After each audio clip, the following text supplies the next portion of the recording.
The morning sun cast long shadows across the marble steps of the downtown courthouse. Detective Tony Blake adjusted his tie one more time as he walked through the heavy glass doors. He had been on the force for 12 years, and courthouse visits were just another part of the job. Today he was here to testify in a drug case that he and his partner had worked on for months. Officer Danny Cruz was already waiting in the lobby, sitting on one of those uncomfortable wooden benches that seemed to be in every government building. He was flipping through a manila folder, reviewing his notes for the 100th time. Danny was younger than Tony, only 5 years on the force, but he was eager to make his mark. Sometimes maybe a little too eager. "You ready for this?" Tony asked as he sat down next to his partner. The leather of his duty belt creaked as he settled into the bench. "Born ready," Danny replied, closing the folder with a snap. "This case is going to be a slam dunk. We caught them red-handed with enough product to supply half the city." The courthouse lobby was filling up with the usual morning crowd. Lawyers in expensive suits hurried past, their briefcases swinging at their sides. Court clerks moved between offices with stacks of papers. A few nervous-looking people sat scattered around the waiting area, some clearly there for their own legal troubles. That's when Tony noticed her. A woman sat alone on a bench about 20 feet away. She was impeccably dressed in a navy blue business suit that probably cost more than Tony made in a month. Her hair was styled perfectly, and she carried herself with the kind of confidence that came from success. She was black, probably in her early 40s, and she was quietly checking her phone while waiting for something. Well, Danny said under his breath, following Tony's gaze. "Look what we have here." The woman seemed completely absorbed in whatever she was reading on her phone. She occasionally made notes in a small leather notebook, her movements precise and professional. "Somebody's trying real hard to impress the judge today," Tony commented, keeping his voice low but not quite low enough. In his experience, people who dressed that well for court were usually trying to hide something big. Danny chuckled. "Right? Look at that outfit. That suit probably cost more than my car payment. Wonder what she did to afford threads like that." The woman glanced up briefly when she heard their voices, but then returned to her phone. Her expression remained neutral, but something in her eyes suggested she had heard every word. "Drug money, probably," Tony continued, warming to his theory. "You see it all the time. They make a fortune selling poison to kids, then show up in court looking like they're going to a business meeting. Or maybe she's trying the sympathy angle," Danny added. "You know, look at me, Your Honor. I'm a respectable businesswoman who just made one tiny mistake." He affected a high-pitched voice that made Tony snort with laughter. Sergeant Will Patterson emerged from the elevator, scanning the lobby until he spotted his officers. Will had been Tony's supervisor for 3 years, and they had developed a good working relationship. He was old-school police, the kind of cop who believed in gut instincts and reading people quickly. "Morning, boys," Will said as he approached their bench. "Ready to put another dealer behind bars?" "Absolutely, Sarge," Tony replied. "Just waiting for our turn." Will's eyes drifted to the woman in the expensive suit. Another one trying to buy her way out of trouble with fancy clothes?" "That's what we were thinking," Danny said. "Probably hired some high-priced lawyer with all that drug money." The woman looked up again, this time making brief eye contact with Will before returning to her phone. There was something in her gaze that made Will slightly uncomfortable, though he couldn't quite put his finger on what it was. "You know what gets me?" Tony said, his voice carrying just enough to reach the woman's ears. "They think we're stupid, like we can't see right through the act." The expensive suit, the perfect hair, the fancy phone, Danny listed off. "It's all just window dressing. Underneath, they're all the same." Will nodded in agreement.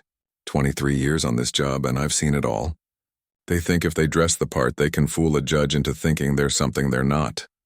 The woman shifted slightly in her seat, her fingers tightening almost imperceptibly around her phone. She glanced at her watch, a sleek silver piece that caught the lobby's fluorescent lighting. Wonder how many kids' lives she ruined to pay for that watch, Tony mused, loud enough for her to hear. "Probably doesn't even think about it," Danny replied. "People like that, they only care about themselves. No conscience, no consideration for the damage they do." A court clerk walked by calling out case numbers from a clipboard. The 3 officers listened carefully, but their case wasn't called yet. They settled back into their seats, continuing their conversation. "The thing that really bothers me," Will said, his voice taking on a lecturing tone, "is how they waltz in here acting like they own the place. No respect for the law, no respect for the people whose lives they've destroyed. The woman checked her watch again and gathered her things. She stood gracefully, smoothing down her skirt as she prepared to move. Her movements were controlled and purposeful, like someone accustomed to being in charge. "Looks like Princess is getting restless," Danny observed with a smirk. "Probably nervous about facing the music," Tony added. "All that confidence tends to disappear when reality sets in." The woman walked past their bench, her heels clicking softly on the marble floor. As she passed, she made eye contact with each of the three officers. Her expression was calm, almost serene. But there was an intensity in her gaze that suggested she was filing away every detail of this encounter. "Did you see that look?" Danny whispered after she had passed. "Definitely guilty of something big. They always think they're smarter than us," Will replied. "But we see right through them." The woman took a seat closer to the courtroom doors, still within earshot, but far enough away to suggest she was trying to avoid further confrontation. She opened her leather notebook again and began writing, occasionally glancing back toward the three officers. "I bet she's taking notes for her lawyer," Tony speculated. "Probably trying to figure out how to spin this whole thing." "Won't matter," Danny said confidently. "When you're caught red-handed, all the expensive lawyers in the world can't save you." The courthouse continued to fill with people as the morning progressed. More lawyers arrived. More defendants took their seats in the lobby, and more court personnel moved efficiently through the halls. But the three officers remained focused on the woman in the navy suit, their assumptions growing stronger. With each passing minute, none of them could have imagined that their casual cruelty was being observed and remembered by someone whose opinion would soon matter more than they ever thought possible. The woman continued to take notes, her pen moving steadily across the page, documenting not just their words but their badge numbers, their faces, and their complete lack of professionalism. In a few hours, their world would change forever. But for now, they sat smugly in their ignorance, completely unaware that they had just made the biggest mistake of their careers. The court session had begun, and Tony could hear the judge's voice echoing from inside the courtroom. Their case was scheduled for later in the morning, which meant more waiting. Danny had gone to grab coffee from the vending machine down the hall, leaving Tony alone with his thoughts and his growing curiosity about the woman in the expensive suit. She was still there, still perfectly composed, still occasionally writing in her notebook. What bothered Tony wasn't just her presence but her complete lack of nervousness. In his 12 years of experience, defendants always showed some sign of anxiety when facing serious charges. This woman looked like she was waiting for a business meeting. Danny returned with 2 cups of terrible courthouse coffee, the kind that tasted like it had been brewing since the previous century. "She's still here," he observed, nodding toward the woman. "Yeah, and she doesn't look worried at all," Tony replied, accepting the coffee gratefully. That's not normal behavior for someone facing serious time. During the next recess, as people began filing out of the courtroom, Tony made a decision. He had always prided himself on being direct, on cutting through people's pretenses to get to the truth. If this woman was putting on an act, he was going to call her out on it. "Come on," he said to Danny, standing up and straightening his uniform. "Let's go have a little chat." They approached the woman's bench with the casual confidence that came from years of dealing with criminals. She looked up as they approached, her expression remaining neutral and polite. "Excuse me, miss," Tony began, his tone friendly but with an underlying edge of authority. "You look a little lost. Are you sure you're in the right place?" The woman smiled slightly, an expression that didn't quite reach her eyes. "I'm exactly where I need to be, thank you." Danny stepped closer, his badge catching the light as he moved. "This is criminal court, you know. Not exactly the place for someone dressed for a boardroom meeting." "I'm aware of where I am," she replied calmly, closing her notebook and placing it carefully in her briefcase. Tony studied her face, looking for any sign of the nervousness he expected to see. Instead, he found only calm composure and what might have been amusement. It irritated him more than he cared to admit. "Look, I've been doing this for a long time," Tony said, his friendly mask beginning to slip. "I can spot trouble from a mile away, and right now, I'm looking at someone who's trying way too hard to look innocent." The woman tilted her head slightly, as if considering his words. "Is that your professional opinion, officer?" She glanced at his name tag. "Officer Blake?" The fact that she had read his name tag and remembered it somehow made Tony even more uncomfortable. "That's Detective Blake," he corrected. "And yes, it is my professional opinion." "Interesting," she said, making another note in her book before putting it away. "And what exactly do you think I'm guilty of?" Danny laughed, a sound that had no humor in it. "Lady, you're sitting in criminal court wearing a suit that costs more than most people make in a month. Either you're the world's most overdressed public defender, or you're here because you got caught doing something that paid for those fancy clothes." "I see," the woman replied, her voice remaining perfectly level. "So you're making assumptions based on my appearance and my choice of clothing." "I'm making observations based on experience," Tony shot back. "And my experience tells me that people don't dress like that for court unless they're trying to hide something big." Sergeant Patterson had noticed the interaction and wandered over to see what was happening. He took in the scene with a quick glance and immediately sided with his officers. "Everything all right here?" Will asked, his tone suggesting that if everything wasn't all right, it was probably the woman's fault. "Just having a friendly conversation," Danny replied. "We were trying to help this lady figure out where she needs to be." "That's very kind of you," the woman said, standing up to face all three officers. Even in heels, she was shorter than any of them, but something about her posture suggested she wasn't intimidated. "But as I mentioned, I'm exactly where I need to be." Will looked her up and down, taking in the expensive suit, the perfect hair, the confident demeanor. In his 23 years on the force, he had developed strong opinions about people who tried to appear better than they were. "Ma'am, I don't know what kind of game you're playing," Will said, his voice carrying the authority of his rank and experience.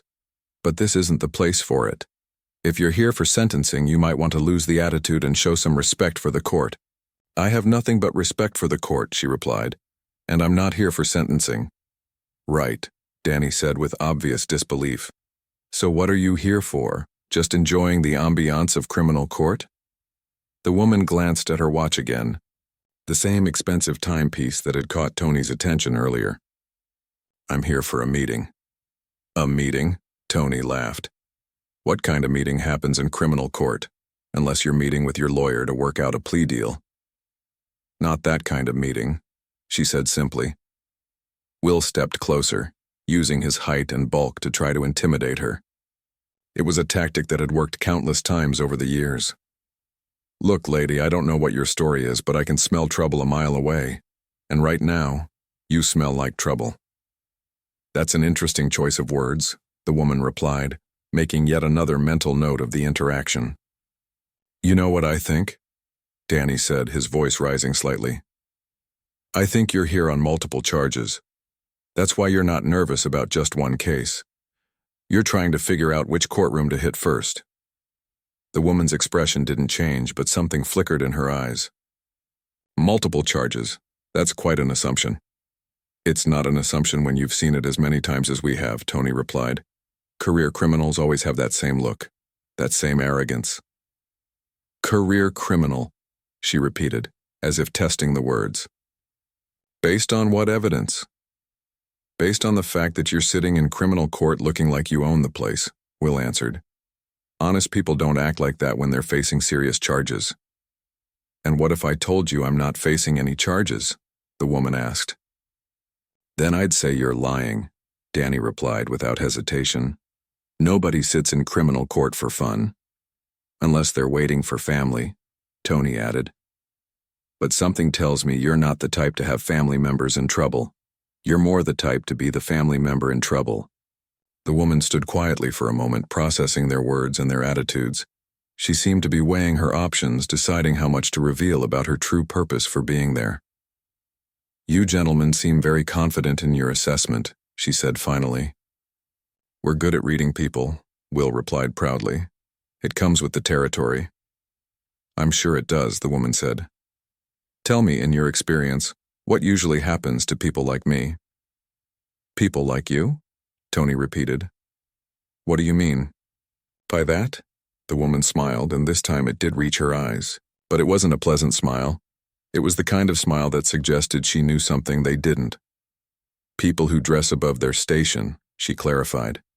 "People who you think are trying to fool the system." They usually get what's coming to them, Danny said confidently. The truth has a way of coming out. The truth, she repeated thoughtfully. Yes, it certainly does. A court clerk emerged from one of the side offices and began walking toward their group. The woman noticed him approaching and gathered her things once more. Well, gentlemen, she said, it's been an enlightening conversation. I'm sure we'll have the opportunity to continue it soon. Count on it, Will replied. If you're up to something in our jurisdiction, we'll figure it out. As the woman walked away toward the approaching clerk, the three officers watched her go with satisfied expressions. They had handled the situation exactly as they thought they should, putting an obvious criminal in her place and letting her know they were watching. None of them noticed the way the court clerk's demeanor changed when he saw the woman, or how. He straightened up and became more formal in his approach. They were too busy congratulating themselves on their superior detective skills to pay attention to such details. The morning was about to take a turn that none of them saw coming. The court clerk approached with a noticeable change in his entire demeanor.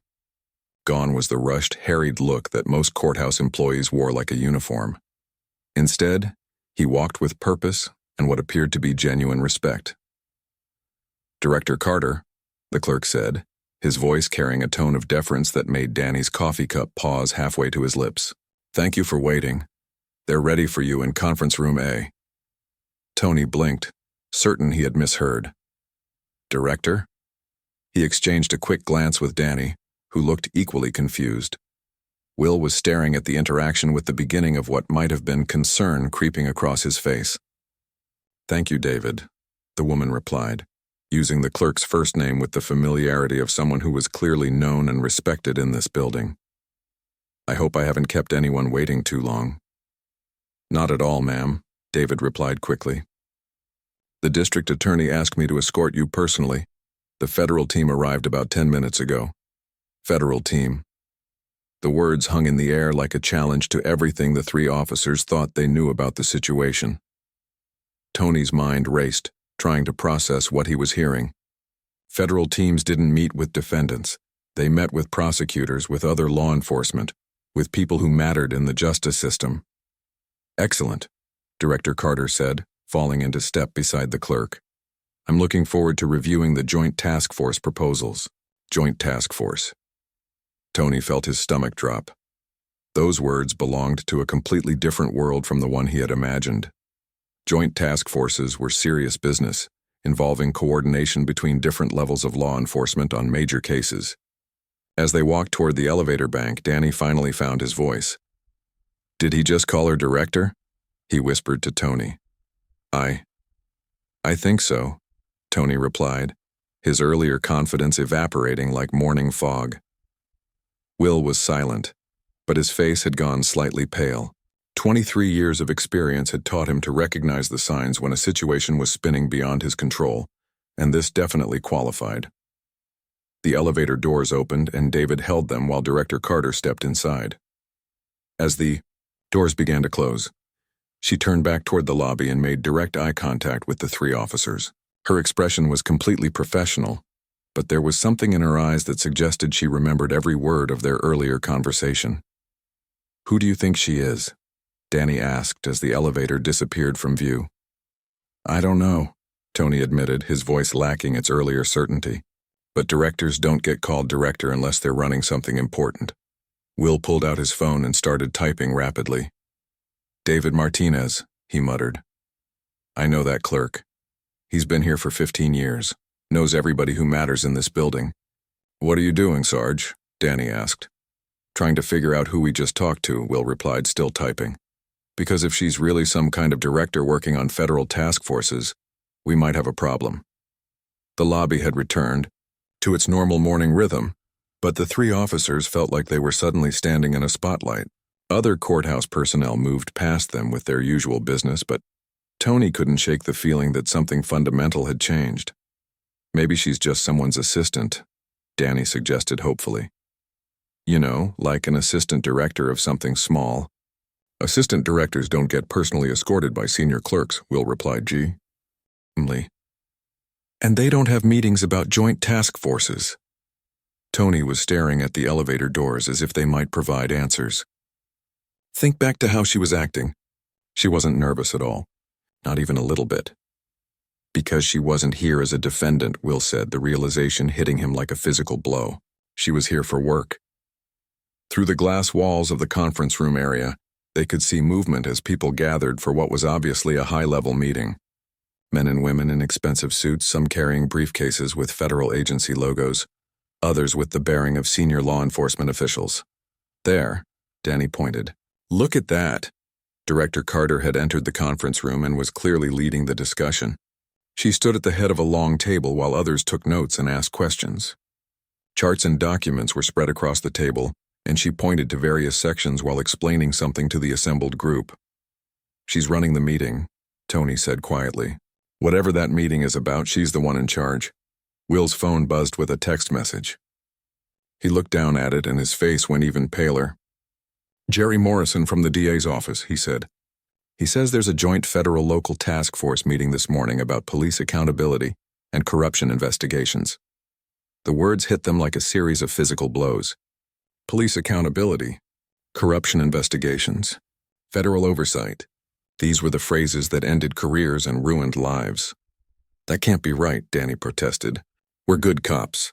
We follow the rules, do we? Tony asked, his voice barely above a whisper. Because I'm starting to remember some of the things we said to her. Through the conference room windows, they could see Director Carter pointing to a map of the city that had been mounted on the wall. Different areas were marked with colored pins, and she seemed to be explaining the significance of each location to the other attendees. She heard everything, Will said, the full magnitude of their situation finally sinking in. Every word we said, every assumption we made, every comment about her appearance. But we didn't know, Danny said desperately. How were we supposed to know who she was? That's exactly the point, Tony replied, understanding flooding through him. We treated her that way because we didn't know who she was. Because we made assumptions based on her race and her clothes and where we thought she belonged. A man in an expensive suit emerged from the conference room and approached the reception desk. The three officers recognized him immediately as Assistant District Attorney Kevin Walsh, one of the most senior prosecutors in the building. Kevin, Will called out, desperate for information. Walsh looked up and walked over, his expression neutral but professional. Morning, Will. What brings you guys to this part of the building? We're here to testify in the Henderson drug case, Will replied. But we couldn't help noticing the big meeting going on. Anything we should know about? Walsh glanced back toward the conference room. New federal initiative on police accountability. Director Carter from the FBI is working with local departments to establish best practices and oversight protocols. Director Carter, Tony repeated. From the FBI. Right. She's one of the youngest bureau directors in history, but she's already making quite a name for herself. Very focused on community relations and police accountability. Danny felt like the floor was dissolving beneath his feet. FBI director. Not assistant director, not deputy director, but the actual director of the Federal Bureau of Investigation. She seems... Will struggled to find the right words. Very professional. Oh, she's incredibly professional, Walsh agreed. But she doesn't miss anything. Word is she has a perfect memory for faces and conversations. Once she meets you, she remembers everything about the interaction. Perfect memory. The phrase echoed in Tony's mind as he remembered every cruel comment, every assumption, every moment of their earlier confrontation with Director Carter. Has she been here long? Danny asked weakly. About 2 hours, Walsh replied. She was in the lobby for a while before the meeting started, reviewing some case files and making notes. Very thorough in her preparation, 2 hours. She had been sitting there for 2 hours, listening to their commentary, enduring their assumptions, documenting their behavior for future reference. Well, we should get going, Will said, eager to escape from this conversation before it got worse. Sure thing, Walsh replied. Oh, and Will? If any of your officers have interactions with Director Carter while she's here, make sure they're respectful. She's got a lot of influence over federal funding and joint operations. As Walsh walked away, the three officers stood in stunned silence. Through the conference room windows, they could see Director Carter continuing to lead her meeting with calm authority and obvious expertise. We're in trouble, Danny said finally. Big trouble, Tony agreed. Will was already thinking about damage control, but he knew it was probably too late. The woman they had mocked, dismissed, and insulted was one of the most powerful law enforcement officials in the country, and she had heard every word. The federal meeting continued for another hour, and the three officers found themselves unable to focus on anything else. Their own court case seemed trivial compared to the magnitude of what they had discovered about Director Carter. Every few minutes, one of them would glance toward the conference room, hoping somehow the situation would resolve itself or prove to be some kind of misunderstanding. It wasn't. Through the glass walls, they could see Director Carter presenting what appeared to be detailed reports and statistics, charts showing crime rates, graphs depicting community trust levels, and maps marking problem areas were spread across the table. She moved with the confidence of someone who had spent years building expertise in exactly these issues. "Look at how they're all taking notes," Danny observed miserably. "She's not just attending this meeting. She's running the whole thing. Federal directors don't just show up for routine meetings," Tony added, his law enforcement training finally kicking in properly. "If she's here personally, it means this is major policy-level stuff." Will had been making discreet phone calls, trying to gather more information about their situation. The news was getting worse with each conversation. "I just talked to Captain Rodriguez," Will reported quietly. "Director Carter isn't just any FBI director. She's been leading a national initiative on police reform and community relations. Her office has been reviewing departments across the country." "Reviewing for what?" Danny asked, though he suspected he already knew the answer. "Patterns of bias, excessive force, community relations problems," Will listed grimly. "The kind of stuff that gets departments put under federal oversight." Tony felt sick. Federal oversight meant outside monitors, mandatory training, career limitations, and constant scrutiny. It was the kind of thing that followed officers for the rest of their careers.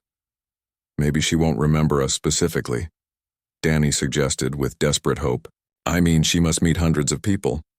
"Walsh said she has perfect memory for interactions," Tony reminded him. "Besides, how many times do you think the FBI director gets called a drug dealer in one morning?" The conference room door opened, and several federal agents emerged, followed by senior personnel from the district attorney's office and police department. Director Carter was in the center of the group, clearly the focal point of their continued discussion. "Oh no," Will muttered. "Here comes Chief Henderson."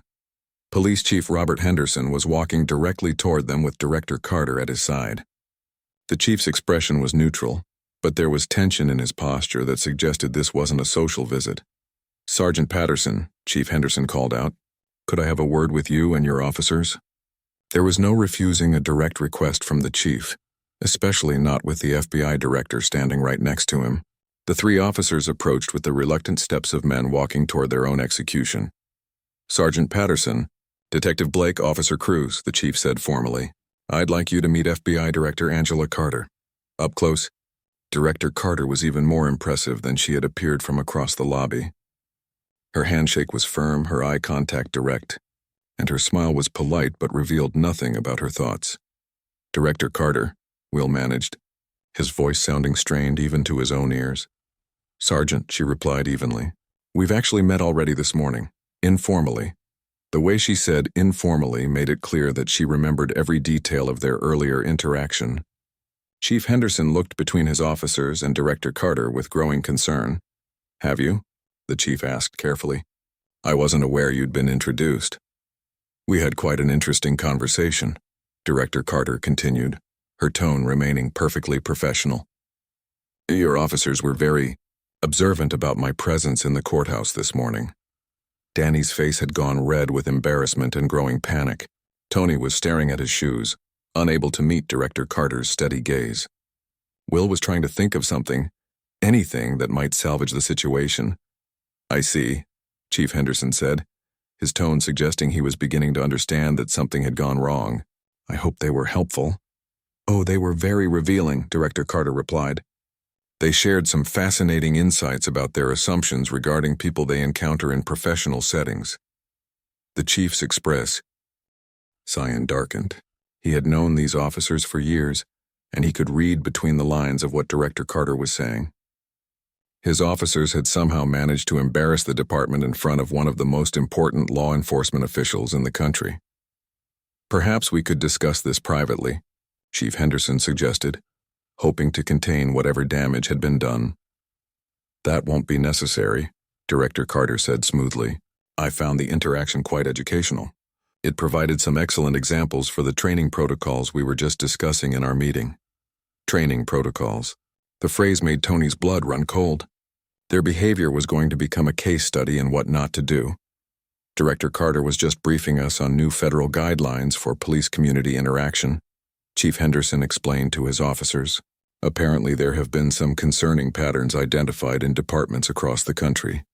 Yes, Director Carter agreed, particularly regarding unconscious bias and the treatment of citizens based on assumptions about their appearance or social status. She was describing exactly what they had done to her, and everyone in the group knew it. We take these issues very seriously in our department, Chief Henderson said quickly, shooting a warning look at his officers. I'm sure you do, Director Carter replied, and I'm confident that today's interaction will help reinforce the importance of treating all citizens with respect and professionalism, regardless of any assumptions officers might make about their circumstances. Officer Martinez from Internal Affairs approached the group, carrying a tablet and looking official. Chief Henderson's heart sank further. Internal Affairs didn't just show up at random meetings. Chief, Martinez said, Director Carter requested that we document today's interaction as part of the federal review process. Document? Danny squeaked. Standard procedure, Director Carter explained calmly. When federal officials observe concerning behavior patterns, we make note of it for training and policy development purposes. What kind of documentation? Will asked, though he was afraid to hear the answer.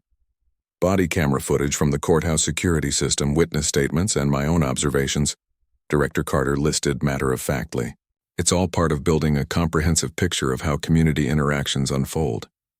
Tony realized that their careers were essentially over. Not only had they insulted and harassed the FBI director, but it was all being documented as evidence of departmental problems that needed federal intervention. I want to be clear, Director Carter continued, that I don't take any of this personally.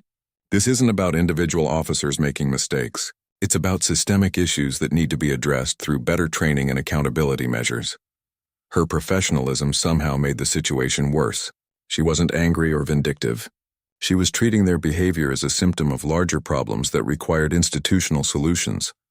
However, she added, and the single word made everyone tense up, it is important that individual officers understand the impact of their words and actions on community, trust, and professional relationships. Chief Henderson was frantically trying to calculate the damage to his department. Federal review, training mandates, oversight protocols, and public scrutiny were all now inevitable. We appreciate your feedback, Director Carter, he said formally, and we'll be reviewing our training protocols immediately. I'm sure you will, she replied. In fact, I'll be recommending that this department be included in our pilot program for enhanced community relations training. Enhanced training meant federal monitors, mandatory sensitivity courses, and career stagnation for everyone involved. The three officers understood that their morning of casual cruelty had just cost them any hope of advancement for the foreseeable future. As Director Carter prepared to leave with her federal team, she turned back to the three officers one final time. Gentlemen, she said quietly, I hope today has been as educational for you as it has been for me. With that, she walked away, leaving behind three officers who finally understood the true cost of their assumptions and prejudices. 3 weeks later, Tony Blake sat in a sterile conference room staring at a stack of paperwork that would define the next phase of his career. The letterhead read Internal Affairs Division, and the contents were every bit as bad as he had expected. 30-day suspension without pay, Captain Rodriguez read from the official report. Mandatory completion of bias awareness training, community sensitivity courses, and professional conduct remediation before return to active duty. Tony signed the papers without argument. There was no point in fighting it. The courthouse security footage had captured every moment of their interaction with Director Carter, and the audio was clear enough to use in training videos. Danny Cruz was in an even worse position. As the youngest officer, his comments had been deemed particularly problematic by the review board. He had been transferred to desk duty indefinitely, pending completion of an extensive retraining program that would take months to finish. I don't understand how it got this bad so fast, Danny said miserably as he cleaned out his patrol car for the last time. We were just talking. We were profiling a federal official, Tony corrected him. There's a difference. Sergeant Will Patterson had perhaps suffered the most significant consequences. His promotion to lieutenant, which had been scheduled for the following month, had been indefinitely postponed. The review board had determined that his supervisory role in the incident demonstrated a failure of leadership that required additional training and evaluation. 23 years on this job, Will muttered as he filled out his incident report for the third time. 23 years, and it all comes down to one conversation with the wrong person. It wasn't about talking to the wrong person, Captain Rodriguez replied firmly. It was about treating any person the wrong way. Director Carter just happened to be in a position to do something about it. The department-wide mandatory training had begun the previous week. Every officer, from rookie patrol to senior detectives, was required to attend sessions on unconscious bias, community relations, and professional conduct. The training materials included video footage from courthouse security cameras, though the officers' faces had been blurred to protect their identities. Detective Lisa Wong had been assigned to Tony's usual patrol route while he served his suspension. She made a point of stopping by his house to check on him during his second week off. "How are you holding up?" she asked, sitting on his front porch with a cup of coffee.